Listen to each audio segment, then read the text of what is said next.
My humble respect to Guru Mahan, Guru Piran, Sivasankaran, Guru Piranyo, fellow Jnanis. Today I'm going to continue Mahan's discussion on visit to subtle regions, and I spoke about um, the different state of our own existence.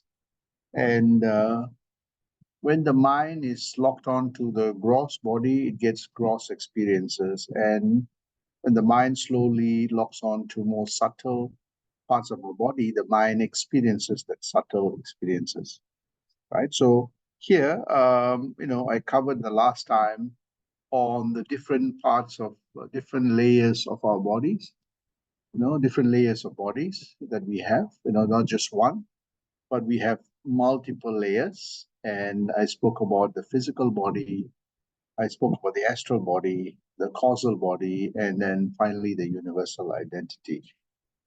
So the universal identity is plugged into all of us, right?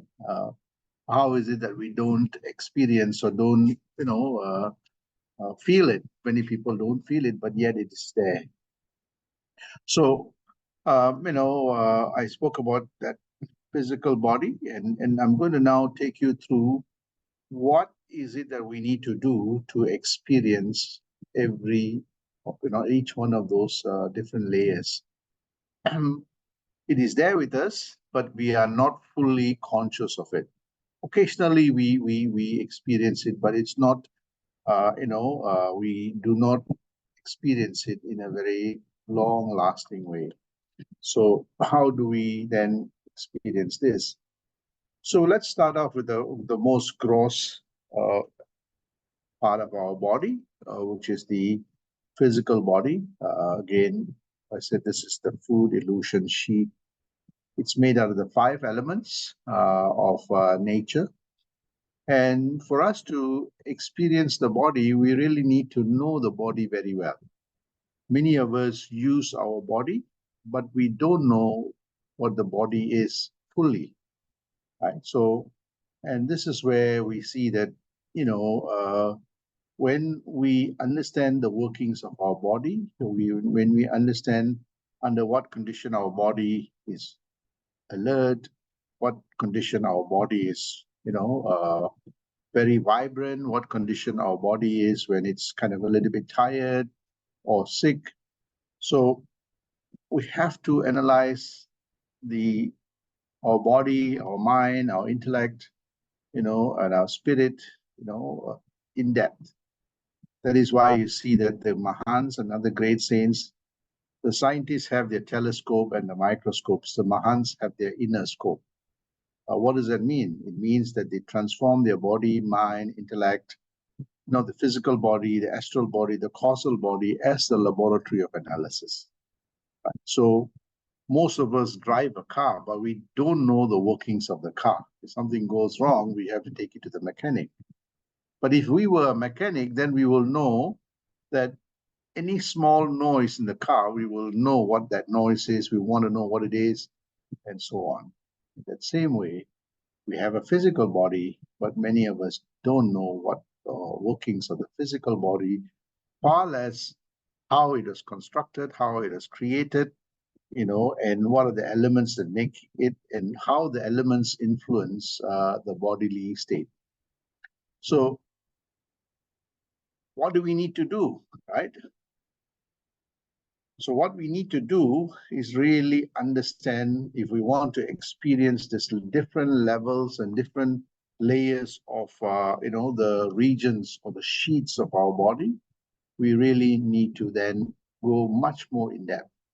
We have to transform them into our laboratory of analysis. And that's what vichara is. That's what introspection is. That's what contemplation is. That's what reflection is. And that's what meditation is.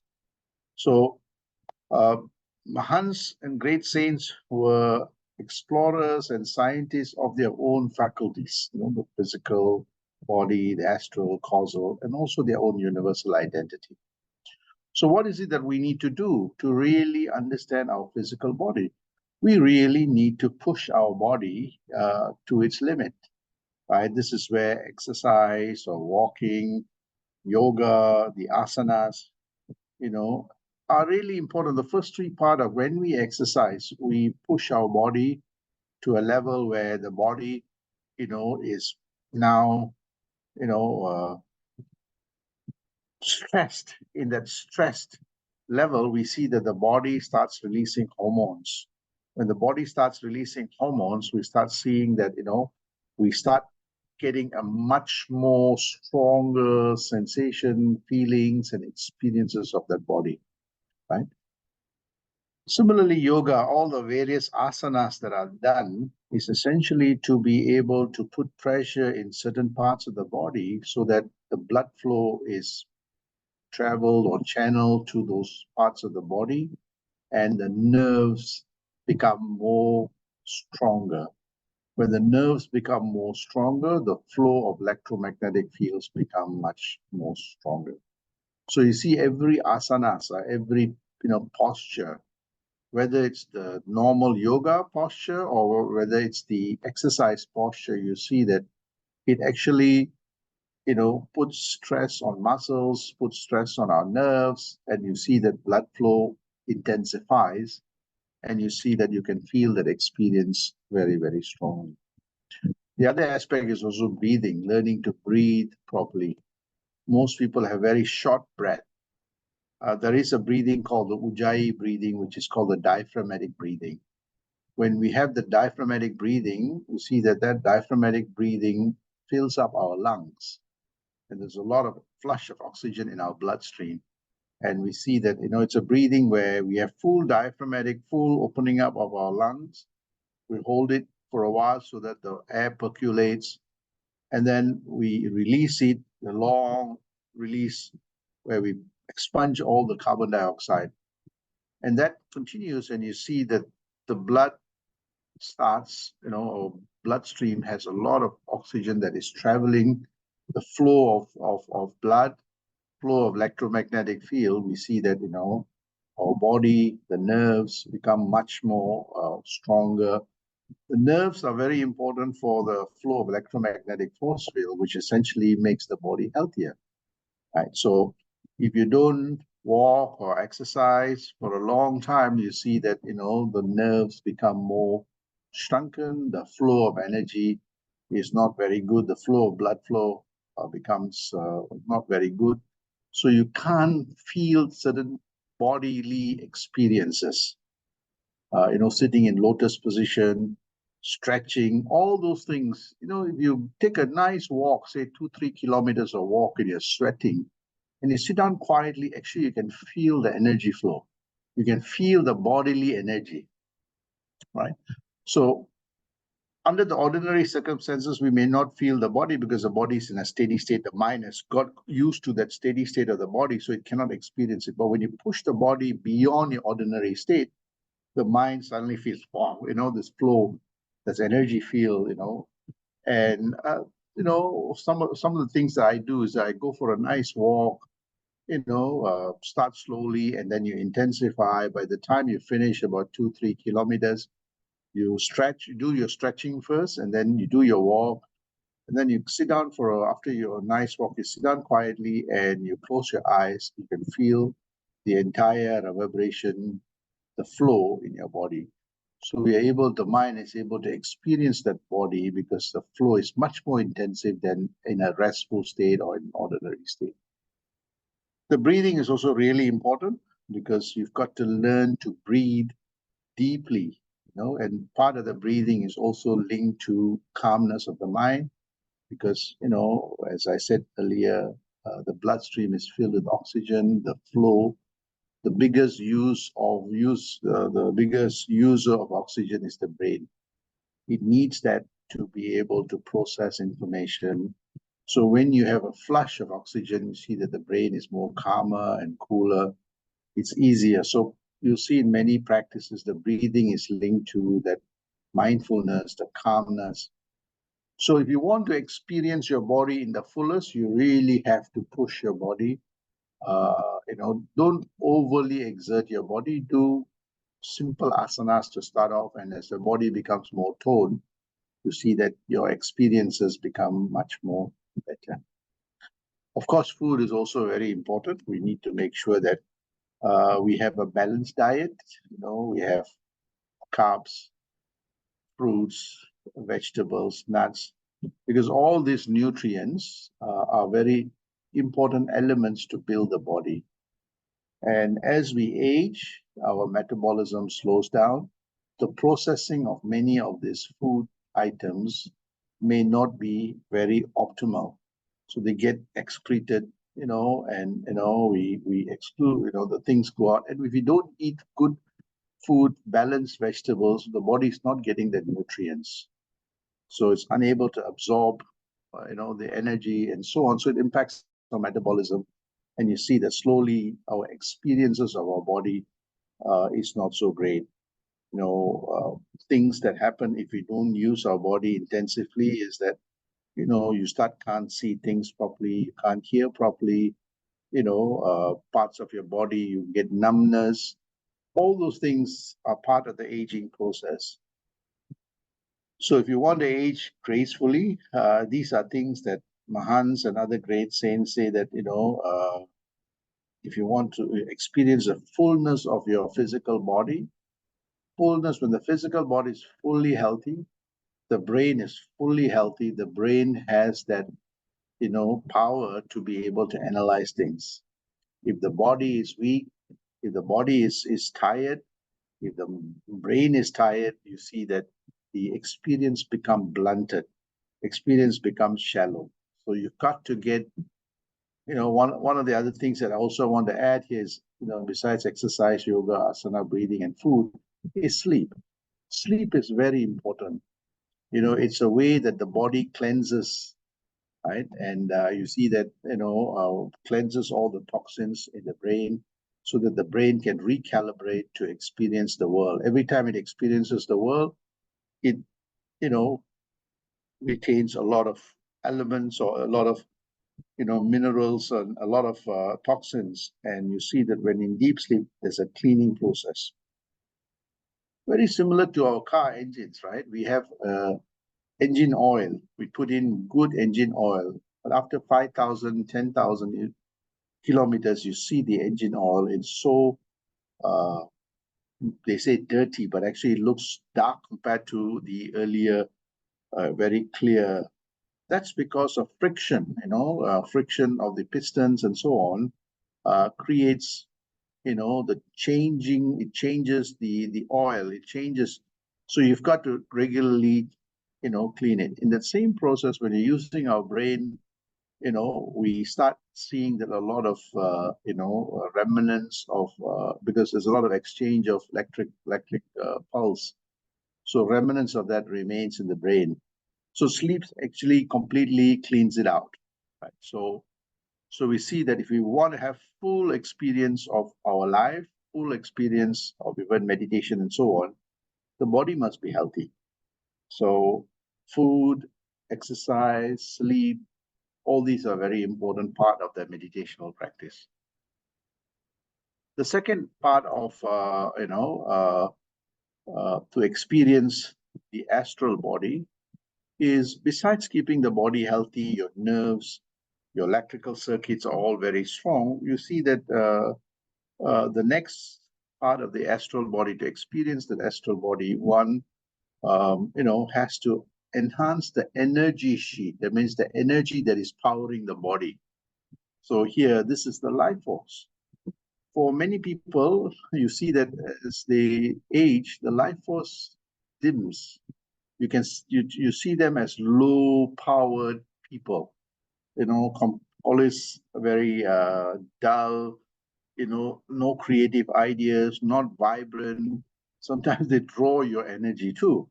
So what Mahans and other great saints say that, yes, that is this subtle element, but one needs to harness this sheet. Right? So this is a source of our life force. How do one do this? And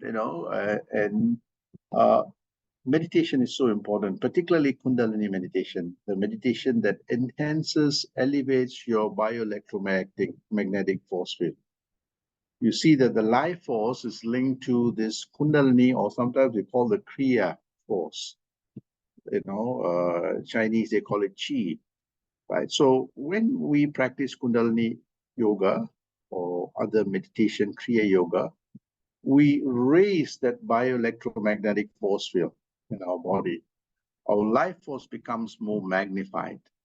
So you could be aging, but your life force becomes stronger and stronger. So that's why you see vibrant.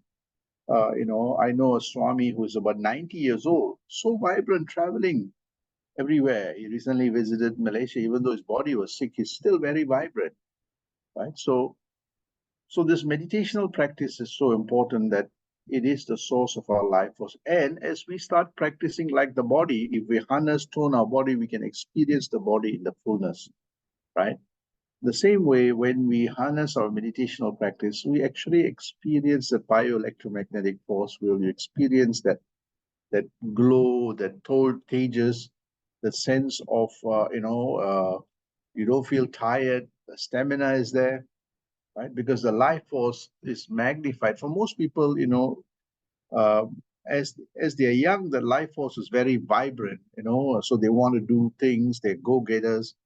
As we start aging, the energy field starts declining. Part of it is also our metabolism slows down. It's linked to the body. So many people don't keep the body healthy, the brain healthy.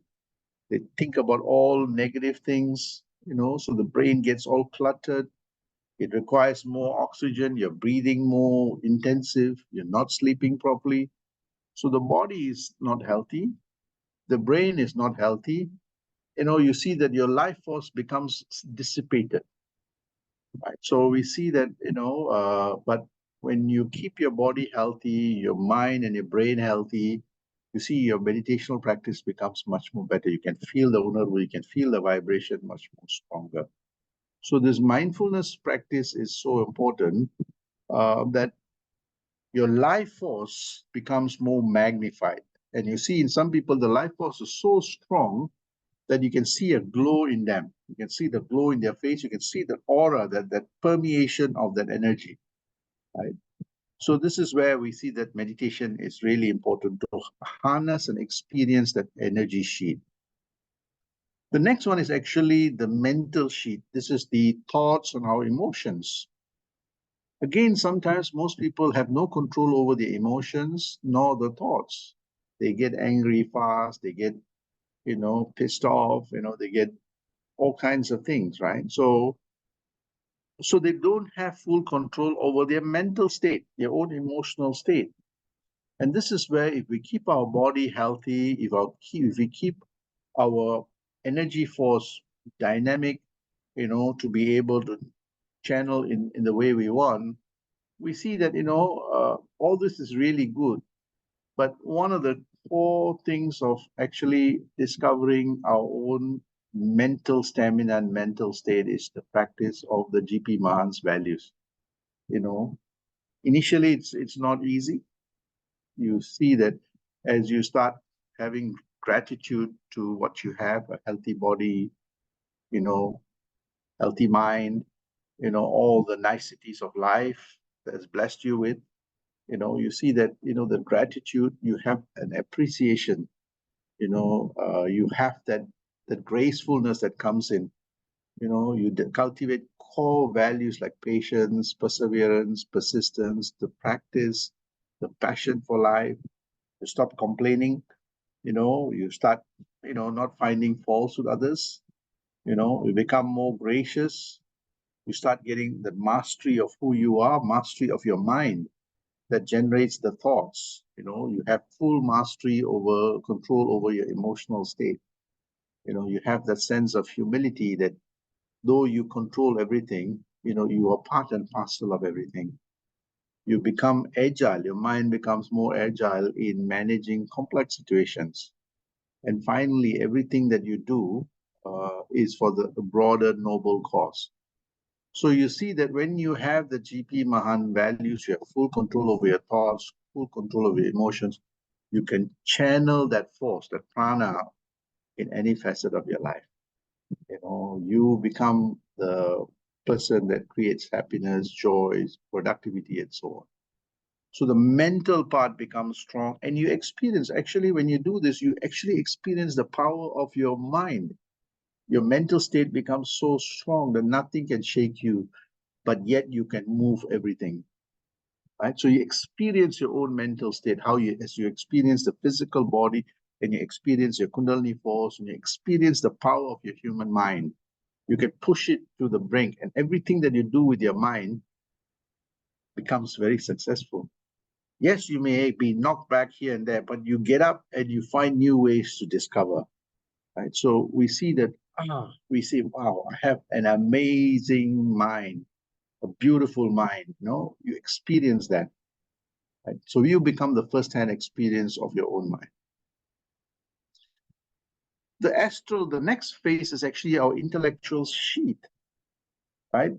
So this is suddenly you start seeing when my body is healthy, my brain is healthy, the life force is dynamic, I can have full control over emotional state, and what I have full control over the intellect that analyzes, that discriminates, keep what is important, that makes the mind expanded, and discard that which makes the mind shrunken.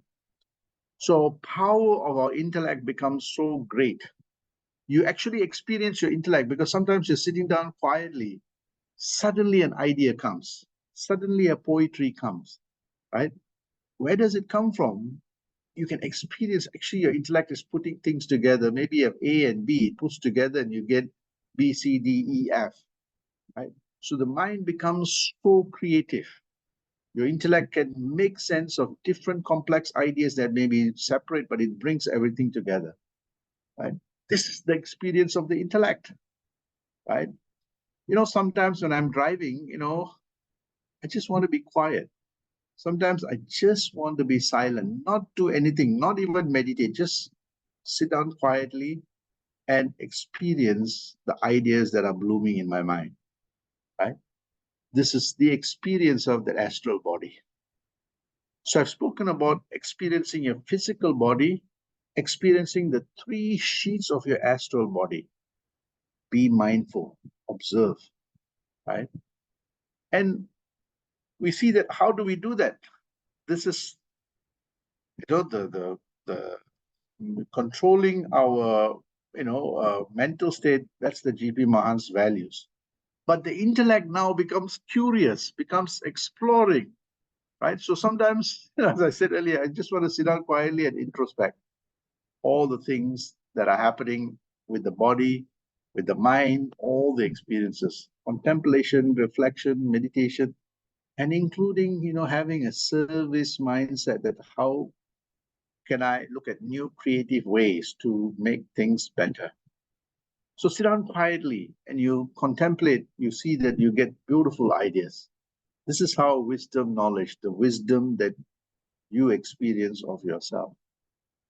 The problem for most people is that they are first to mind other people's business, but not to mind their own mind, and their own intellect. So we see that Mahans and great saints, they just focus on the self, focus on your physical body's health, focus on the force field in you, the energy sheet, focus on your mental state, not anybody else's, your mental state, focus on your own intellect, the wisdom the power of discrimination. And when you sit down quietly, do nothing. Sometimes I sit down for an hour and a half, just do nothing and just let the mind soak into that. You see the amazing ideas come, right? So, when you're driving, no radio, nothing, and you just want to sit down and revel in that awesome beauty of your life force, your mental state, and also your intellect.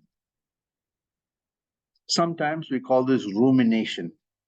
Rumination, rumination. Sit down quietly, I suppose this is what all the prophets did. They went up the mountain to just be with themselves. Now, when you do that, you see automatically everything starts making sense. You start going deeper. Your mind that was originally now understands the bodily functions very well and experiences the body. It experiences the life force. It experiences and manages the emotional state. it experiences the power of that intellect. And finally, you see that the mind understands everything, everything makes sense, and sometimes you don't want to do anything. There are times that you have to engage. There are times the mind doesn't want to engage in anything except to get into the deep tapas stage. Just want to be in that absolute blissful state, the state where it slowly separates from the material body and experiences that glimpses of that spiritual self. So this is the Anandamaya Kosha, the blissful sheet, the subtle identification in the separateness of that material and that spiritual realm that is inside you. You would not be able to achieve this if you don't understand and experience your body. If you're not practicing and harnessing your life force, if you don't have full control over your thoughts and emotion and have that intellect, the solid discriminatory power, the viveka and the vairagya. As we have all these components, you see that there are times that you just want to sit quietly into the deep tapas space. Right? And finally, when we do that, so we're slowly unpacking ourselves, the different layers of our body, different layers of our state of consciousness, we finally arrive at the state of oneness. We arrive at that universal identity that all of it is one. The body, the mind, the energy, the mental sheet, the intellectual sheet, the Anandamaya Kosha, the causal body, all are part of that. It all envelops into that oneness. And you have that eureka moment, blissful moment, the oneness. That's why you see Swamiji says, you know, எட்டாத தத்பரத்தை எட்டி எட்டி உட்புறமாய் உற்று உற்று நோக்கணும். Ipparamam, apparamam. So he's talking about the material and the spiritual realm. Ega paraparamam ennu nanaridaai. Unified that oneness in me. So he takes us through this experience, through the meditational practice, through the introspection, contemplation, reflection, and meditation, and finally, you see that oneness starts taking place. So this whole journey that I've walked through with you is not about, when we say mindful, our mind is, for ordinary person, the mind is full of material things. Car, money, relationships, this, that. That's a different type of mindfulness. Whereas the actual mindfulness is that being in that oneness state, that unpacking, peeling off one by one of that different layers of our conscious state from our material body right up to the mental and causal, and finally we arrive to this oneness state. So this whole journey that we go through, that evolution in our mind, is to be in that mindful state, the oneness state, the state where we be in the present. We're not bouncing between past and present. What are we going to do tomorrow? What are our children going to do in the future? Our mind is filled with all the material things. Slowly you see that the mind becomes quiet. You just want a quiet space that you want to be reveling in that oneness.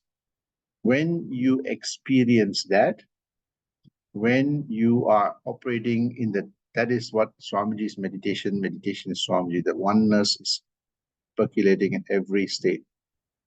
So we see that in that state, we see everything, our bodily experience, everything is that one state. So if that one state is that, then we know how to manage our body very well. We know how to manage our mind. So everything resonates in the same frequency. And we see that we are always in that present. We don't worry about past and the future. The present, we experience that oneness, which is transcendental of space and time. Even though we are caught in that space-time loop, our mind is not touched by it. We enjoy that present moment. We experience that. We move on to the next one. Right? So we see that the continuous present moment makes what life a present, a gift. So if we can do that, then we see that our life becomes a blissful journey. And this is what I learned from Mahan's teachings in this chapter, in putting into practice. Our body becomes healthy, our force field becomes strong, and people actually, when they come close to you, they can experience, wow, you permeate that force, you permeate that positivity, there are people you go to, they draw your energy, so whereas you go to among Mahans and meditators, you can feel the energy field. You can feel a sense of calmness and coolness. You feel a sense of creativity, innovativeness, and you feel a sense of quietude, that deep tapas in you, you know, and finally that oneness. And this is the beauty of being, this is the present that nature's blessed. But we have to work a little bit harder to be able to transition from that mindfulness full of material things to the mindfulness of that oneness. This is the lesson that I learned from Mahan. Sandosha.